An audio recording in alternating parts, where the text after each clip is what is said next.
This is a story on how two different Karens tried to steal my son's wheelchair in one day, one at the doctor's office and the other at the supermarket, claiming it doesn't belong to him. Here's what happened when they both got caught. One of them ends up facing some harsh consequences. Subscribe to You're the Jerk and hit the bell to not miss another upload. So I have a 10-year-old son. He is a semi-ambulant wheelchair user. He has a medical condition that makes walking difficult, and the older he gets, the more difficult it is. He can walk short distances, 10 to 12 steps, but then it starts to get painful. So he uses a scoot board. Think of a square skateboard with caster wheels on each corner to get around the house and a wheelchair out of the house. He does need his chair, even though he can stand and walk, and he is very independent. Nothing is holding him back. He is also very social. He loves talking to his specialists and knows all the nurses by name and their pets' names. He is also well known in our local area. The employees in the shops all know him. He talks to everyone. Before I start this story, I should add that his wheelchair is not a standard hospital gray wheelchair. It is electric blue, has Pokemon wheel covers, and his rain guards / armrests have stickers of animals on them. The armrests flip up so he has access to the wheels, and they look like wings behind his chair. It is very much modified and personalized. It isn't a gray stock standard chair. So today we had our monthly pediatrician appointment. We have been seeing the same doctor since birth, so he is like a family friend now. A few days ago, luckily at night, during a storm, a tree branch fell onto the building and took out some windows and caused some water damage, and they have been doing some repair work. So his doctor's normal office was unusable and they had converted another space to use. But this meant going up 5 steps. Our doctor is a late 30s, early 40s chilled out surfer dude with long hair. He came out to the waiting room and told my son about the room change and that he had to tackle some stairs today or he could have a piggyback ride. Of course my son chose the piggyback with a giggle. After checking with me that it was okay, he scooped him up and off they went. So I parked his wheelchair out of the way against a wall in the waiting room and followed them in. After his appointment, my son was piggybacked out to the waiting room and our doctor popped him on a chair and left to speak with the receptionist. I looked around and his wheelchair was gone. I walked around the corner of the waiting room and there was a child about 8-ish wheeling himself around in it. I know wheelchairs are a fascination to kids and I really didn't mind that he was having a wheel around in it. I find it helps with education and acceptance of kids with disabilities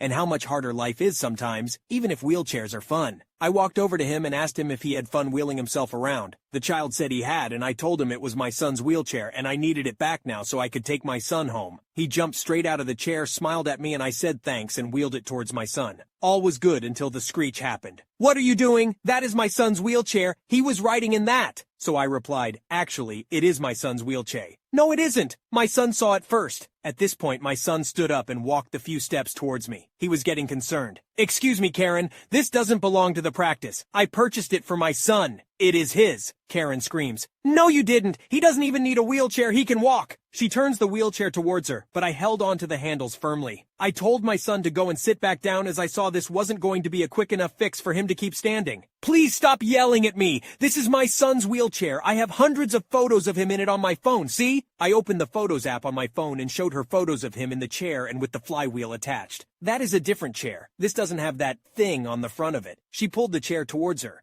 Karen, that thing is his bicycle hand crank attachment that allows him to go fast on the bike track like the other kids. It attaches here using these attachments. If you look at the chair in this picture, it has the Pokemon wheel covers just like this one. See? This is his chair." I pulled the chair back towards me. "No, it isn't. Why can't you wait your turn? Give it back." At this point, the doctor comes back from speaking with the receptionist, and the Karen tries to involve him in the discussion. He ignores her and silently takes the wheelchair from me, walks it around Karen, scoops up my son, and settles him in his chair. He turns to the Karen and says, "That is her son's chair. It belongs to him, not to the practice. You can't have it. We don't accept stealing, and the welfare of our existing patients is our focus. Your actions today are contrary to acceptable behavior in this practice. We have decided to not accept your family to the practice. Please leave," Karen screamed, shouted at me about how I had cost her an appointment with my lies and how it wasn't fair. Our doctor just put both arms out to his sides and stood between her and us, and repeated for her to leave. There will be no further discussion, and she wouldn't be seen today or any other day. She huffed, grabbed her very embarrassed-looking child's hand, and left. Our doctor was very apologetic, but honestly, he couldn't have done a better job in dealing with the Karen. He reached over the counter, grabbed a lollipop, and gave it to my son, and told me there would be no out-of-pocket payment for us today, and to just make an appointment for next month. He is an awesome doctor and human. We actually encountered not one but two Karens today. We drove the hour and a bit home to our smallish town and stopped at the supermarket to grab some groceries. My son likes to zoom around the supermarket, getting items and bringing them back to me before zooming off again for the next thing on the list. He knows all the staff and they all talk to him, direct him to where he needs to find his item, and they talk about their pets with him because he is a huge animal lover. It is a social outing for him. So I usually start at the front of the store and make my way through the aisles while my zoomer goes and gets random stuff. We were doing our usual thing and he didn't come back. I didn't think much of it because the staff will often steal him away to the bakery for broken biscuits or an extra donut they can't fit into a package. As I rounded the corner of the next aisle, I see my son at the other end of the aisle, standing while holding onto a shelf, and another child sitting in his wheelchair. From the way he is standing, I can tell my son is in pain, and he is talking to the child, and the entitled mother is talking to my son as well. I can see she is getting animated, but from the other end of the aisle, I can't hear what they are saying. I hurried up the aisle and take hold of my son from the shelf. He is crying and he tells me that the kid won't get out of his chair and entitled mom won't make him move. I tell the child, "Honey, can you hop out of my son's chair? He is in a lot of pain and needs to get back into it." My son has started to shake, and I know he is in quite a bit of pain and his legs will soon just give out from under him, so I lower him to the floor. The entitled mom screams, "No, he won't. He is having a turn. Your bratty kid wouldn't even let him go up and down the aisle more than once before asking for it back. My son has a sore ankle, and I am going to tell the manager we need it more than you." I reply, "What? This isn't a hire chair, it is my son's chair." Karen retorts, "Don't be ridiculous. I see that chair all the time being used by kids. You may see the chair in here a lot because my son and I come here a lot for our groceries, but it is his chair." Karen screams, "No, it isn't. It is in the store every time I come in and different kids are using it." I reply, "You are mistaken. It is my son's chair. I have photos of him in it. He needs it back." I open my phone and try and find a picture of my son without the flywheel attachment to avoid the same discussion as the morning. Karen then just says, "Nope, we are taking it," and off she goes wheeling her son away. My son lets out a full-on wail that is a combination of pain and distress that his wheels are leaving.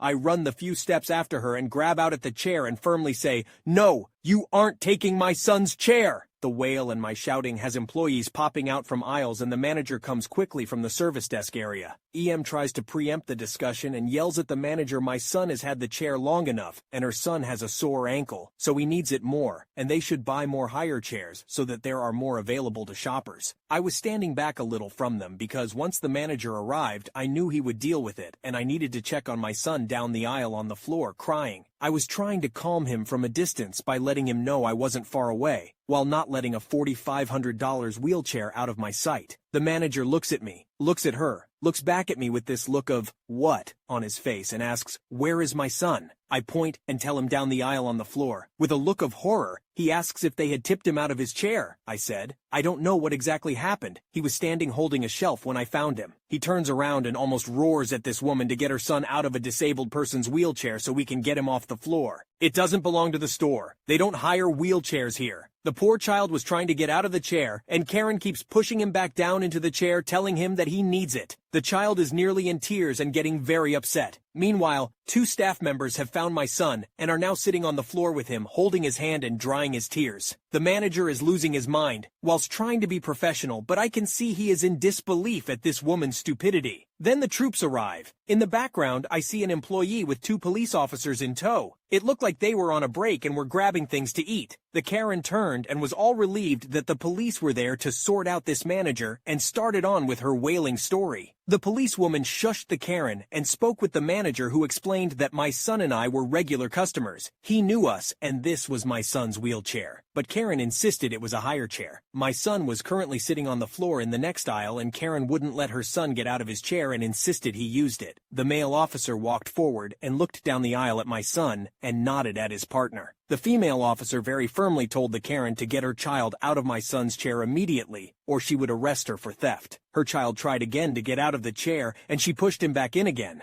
The officer pulled the wheelchair back and asked the child to hop out, and he immediately did. The Karen wailed, The officer then turned the wheelchair around to the male officer who walked down the aisle with it. I don't know exactly what happened next, as I was getting my son back into his chair and calming him down. The assistant manager took us back to the manager's office, so we had a quiet space. She got my son some water so he could have pain medication, and in about 20 minutes he was fine. He told us that he had stood up and walked 2 steps forward to get something off a higher shelf, and the other child had jumped into his wheelchair and asked if he could ride it up the aisle and back. My son said sure, thinking that this kid would just go up and back and he could get back in, but Karen wouldn't let that happen. He started to cry again, and I told him he was very kind to the little boy, and to not let Karen ruin his day. After a while, the manager came into the office and said that the woman had been banned from the store. The officers had escorted her out after he had issued her with the ban paperwork. He said she had been causing trouble in the store for a while with her Karen-ess, and they were glad to see the back of her. He apologized profusely for what had happened. When we left his office, we found that our shopping was all bagged up and ready for us to go. They had taken my shopping list from the trolley, finished my shopping, checked it out at no charge, and bagged it all up ready for us. When we got home, there were a few extra treats in the bags for my son.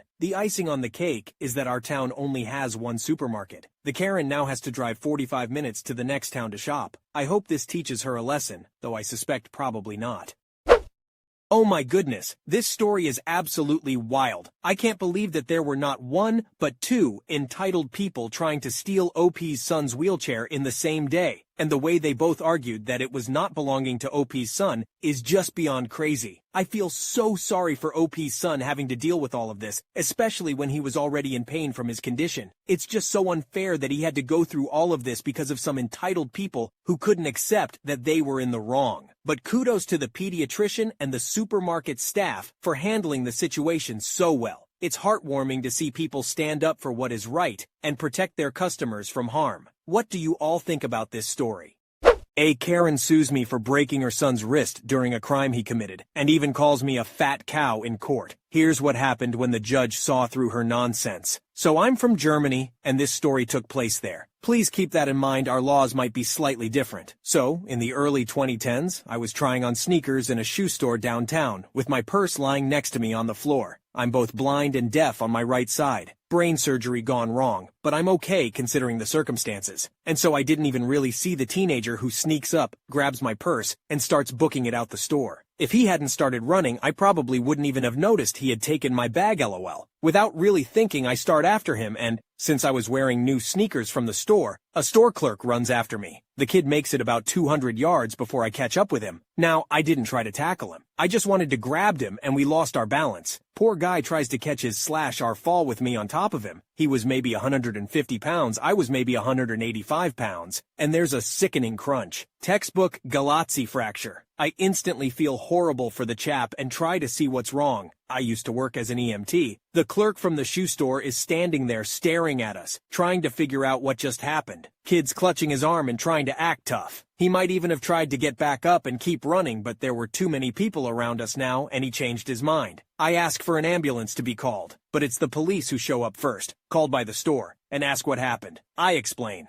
The store clerk explains. A few witnesses chip in. The police asks if I want to press charges, and I say something like, I think he's been punished enough, forward about a month. In short succession, I get 2 letters. One's informing me that the police is looking into a battering charge against me. The second is a summons into court, and can't believe my eyes. I have been sued by the purse snatcher for damages for pain and suffering. They wanted something around 8,000 euros for the broken wrist. Luckily, I have an awesome lawyer, who is also my cousin, and we appear in court at the appointed time. While we wait for the case to be called, the kid sits on a bench, his arm in a brace, looking a bit sheepish. Next to his lawyer, a young guy and henceforth Lawyer 1, stands his mother, glaring daggers at me. We get called inside and Lawyer 1 starts to elaborate in great detail how I threw myself on top of the kid while he was on the ground, and so caused his injury, which in turn took surgery to fix. It's hard for me to keep quiet, but I bite the inside of my cheek and hold my tongue. Once Lawyer is done, my cousin gets up, and the first thing she does is inform the judge that the injury was caused during a crime, explaining about the purse snatching. The judge pauses, looks at lawyer 1 and asks if he was aware of this. He says yes, but that it shouldn't matter because in their view, I caused the injury deliberately, and therefore the circumstances should not matter. As long as I wasn't defending my health, I had no right to injure a child. Judge has 2 questions. Were there witnesses, and why were there no charges filed against the thief? My cousin produces statements from witnesses, the first police report of the incident, and the documentation about the suspended investigation about whether or not I should be charged for battering. She also informs the judge that the police had followed my wish in not filing charges for the theft, and explains that I felt the kid had suffered enough due to his injury. This is where Karen makes her first big mistake. She interrupts my cousin before she can finish and says something like, obviously she, meaning me, was afraid she'd get in trouble for what she did to my poor child, and the police did not do their job properly. Lawyer 1 tries to shush her and apologizes to the judge, saying his client is clearly in emotional distress over her child's injury. Her poor child, he was 17, meanwhile sits in his chair behind lawyer and Karen and looks like he's trying to disappear into the floor. The judge, in an unusual move for a German court, asks the kid directly if he thinks I injured him on purpose. He sort of shrugs, and right there Karen makes mistake number 2. That fat cow threw herself onto my poor child when he was lying in the street. She should be locked up. Now in Germany you can't just say rude things like fat cow to someone, even if they're true. At least the fat part, lol. Especially not in court. My cousin turns around to me and silently mouths, wow. There's even a murmur of reaction from the 3 or so people sitting in back of the court. Many court proceedings are open to the public in Germany. The judge looks at Karen, who is again being shushed by lawyer, not quite as gently this time, and who stage whispers, it's true. When all is quiet again, judge waits a few more seconds just glaring at Karen, teacher style. Then the judge looks at lawyer and asks, do you want to proceed with this nonsense? Before lawyer 1 can say no, it would have made the court cost cheaper, I think. Karen says, yes. Judge nods, declares the case dismissed, orders all costs, court and both lawyers to be paid by the claimant, and then turns to me and asks if I want to file charges for libel. My cousin nods enthusiastically, so I say, yes. Judge announces she'd speed things up and asks lawyer if he'll be representing Karen. He nods. Karen seems to have lost the plot and keeps asking him what's going on. Before lawyer can even explain to her what's about to happen, the judge makes it official and awards me €150 in damages and again decides that all cost and lawyer costs should be carried by Karen. My favorite thing about this, my lawyer is my cousin, and she wouldn't have charged me more than absolutely necessary. But she's also working in a prestigious law firm with 4 partners, who rake up a combined 6 PhDs, and which is not cheap. I don't remember the exact amount Karen ended up getting billed with, but it was a good chunk. Oh my goodness, where do I even begin? This story is absolutely insane. First off, I can't believe that this teenager had the audacity to try and steal OP's purse right in front of them. And then, to make matters worse, Karen comes in and tries to make OP out to be the bad guy. Can you believe that? It's so crazy to me that she would even attempt to sue OP for damages for pain and suffering after her son was caught stealing. And then, when the judge called her out on it, she had the nerve to insult OP and call them a fat cow in court. I mean, come on, Karen, have some respect. But you know what the best part of this whole story is? The fact that justice prevailed in the end. OP had an awesome lawyer, who also happens to be their cousin, and they were able to defend themselves in court. And not only did they win the case, but they were also awarded damages and Karen had to pay for all the court costs. Talk about a major win for OP.